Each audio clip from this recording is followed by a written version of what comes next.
I've decided that I'm going to sow my sweet peas. So this is proving to be a bit of a faff.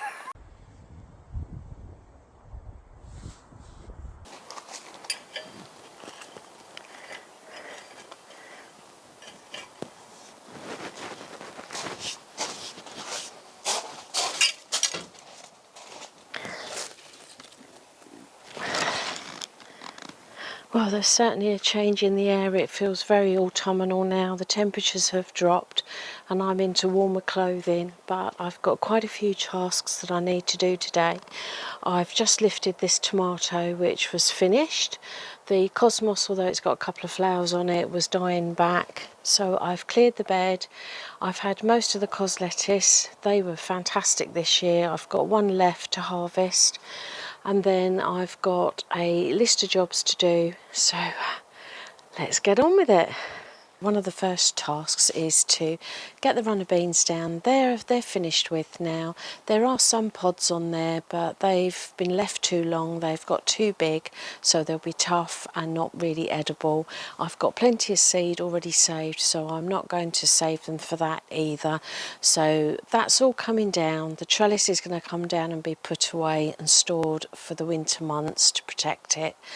The potatoes, I'm really conscious that the temperatures are getting cooler at night, so there is a possibility of a frost in the next month. So this morning I've started to build a frame around the potatoes, and in the greenhouse I've got some fleece, so I want to set it up so that I can roll it up during the day when I don't need it and just let it down at night just to protect these potatoes, because I'm determined to harvest them for Christmas.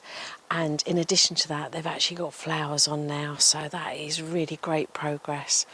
So I've got other jobs to do, which I'll take you around the garden and show you, but I've also had some questions posed by some of you subscribers, so I shall attempt to answer those while I'm doing all these jobs. I may also touch on the subject of what I do with all my harvests, how I store and preserve some of the produce. So the first thing I need to do with these runner beans is cut them down to soil level. Now, I have mentioned on previous videos that legumes have nodules on their roots, and they capture nitrogen from the air and they release it back into the soil.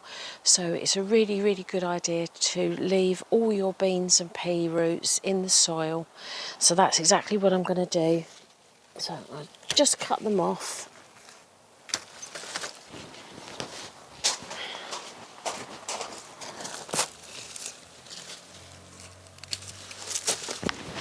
I always find it a little bit sad removing the runner beans, because that really does tell me that summer's well and truly over.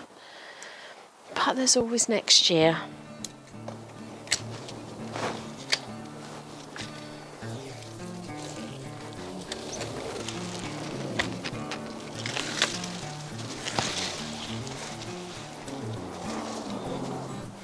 So these have well and truly gone over. They're no good.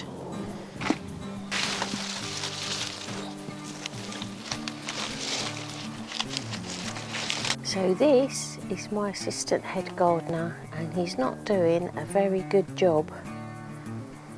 He's sitting on the strawberries, and if I take you around, look what he's done to my runner that was in that nice little pot rooting.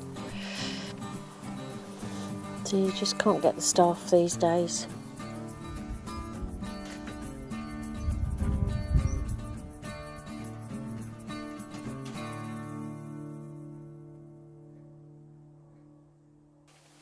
Well, I brought myself into the greenhouse because at one point it started to get very dark, it started to rain, and it was so damp that I couldn't do anything outside.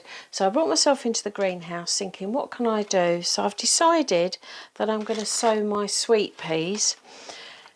But I'm looking out now, it's clear blue skies and it's warming up again, so it's just typical, isn't it? But anyway, I'm going to soldier on now. I've started this job.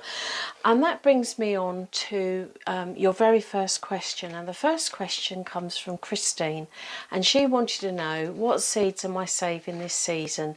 And she mentioned that she's becoming quite obsessed with collecting seeds. Well, I have to admit, collecting your own seeds, yes, it does become an obsession, and it is such a good thing to do if you haven't already, because if you think about it, all your commercially bought seeds are grown under really controlled conditions, and then you bring the seed packet home, germinate your seeds and put them in your garden, which is a completely different environment, different soil types, different levels of sunlight.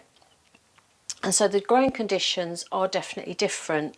So saving your own seed can be really sort of invaluable, because if you collect your seeds from your best plants, then those seeds are acclimatised to your environment, and so year on year on you'll get better and better growth. So it is a really, really good thing to do, and it is going to save you lots of money as well.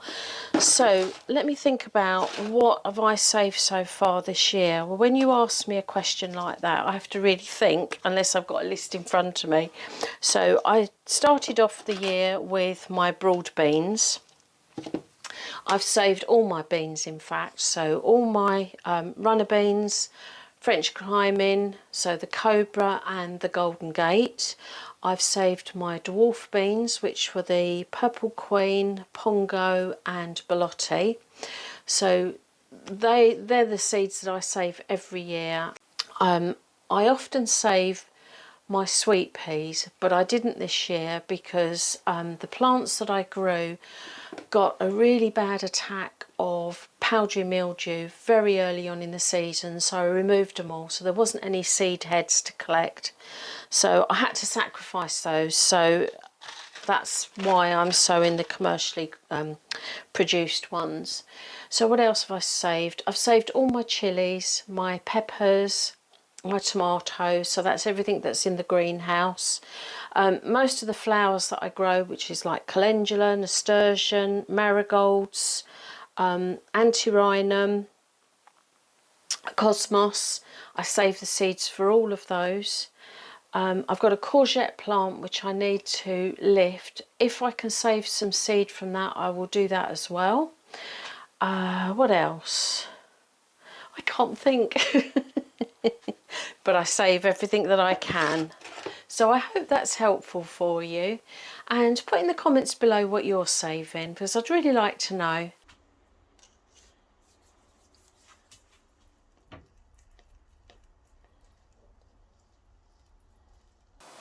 So I mentioned that I need to remove the courgette that's here. It's succumbed to powdery mildew, despite my best efforts, but there's not much you can do. We've had quite a bit of rain, it's been very damp, the temperatures are cooler, and so the leaves aren't drying out so quickly during the day if they get wet, and it's perfect breeding ground for powdery mildew, so the rear side of the plant is absolutely covered. I've just managed to harvest 2 fruit, they're only tiny, so it's past its best, it's coming out, and then I'll turn the camera around and show you the honeysuckle. Let me just show you this honeysuckle, look at that. So it has survived. At the moment it's just putting out leaves on its existing growth. Once it starts putting out leaders, then I'll consider putting some trellis up, but I think it's just bulking up at the base at the moment. So the next question comes in 3 parts, and it's from Ali, and I had to write them down otherwise I'd forget. So the first thing she asked me is, how do I decide what I want to grow? So I tend to grow what I like and what I know, and I'm also mindful of the space that I've got. So when I had an allotment, I had a lot of room, so I grew butternut squash, which just spread out, and it was no issue. I had all the space that I wanted. Couldn't do that in this small garden, so I've never grown it in over a decade. When did I give up my allotment? 2014, 2015 I think. Yeah, so about 10 years ago. So this year, just as an experiment, I grew the Uchikikuri squash up the trellis, and that worked really, really well. So I remember something that Alan Titchmarsh said once, and that is, if you run out of horizontal space, then go vertical. So that's exactly what I did, and it worked really, really well. So, do I fall prey to other people's hype? I don't think I do. I tend to sort of forge my own path. I might see something in a magazine or on Gardener's World, or if I go to the gardening shows, I might be inspired by something. But Ali, if you remember, you sent me some seeds a few years back. I think there was 3 or 4 varieties of tomatoes. One of those was the Rebel Starfighter. It wasn't a tomato I'd heard of, and I know that other growers in the UK had, but I just hadn't, never come across it. And it was fantastic. Oh, honestly, when I sliced into my first ripe Rebel Starfighter tomato, I was astonished. It was so beautiful. It was all multicoloured, and it tasted like wine. It hadn't got that acidic taste at all. It was fabulous. So I grow them every year now. They've become a staple in my garden, and I rave about them so much that when I save the seed, I give them to friends as well to spread the love. So you have actually influenced me in that respect. Will I try something never before grown next season? Well, I kind of did that this year. I think the cabbage saga is well documented now. Excuse me. I did a whole video on that, and I also took part in a collaboration with Mags from My Country Garden, and I did a clip on the cabbage as well. And it was something that I'd had a phobia about practically my entire life, and it cured me. Growing my own and finding different ways of using it has absolutely cured me of that. So I'm not keen on beetroot. So shall I? I don't know. I bought seeds earlier this year and then was reluctant to sow them, so they're still in my seed box. So if you've got any suggestions, put them in the comments below.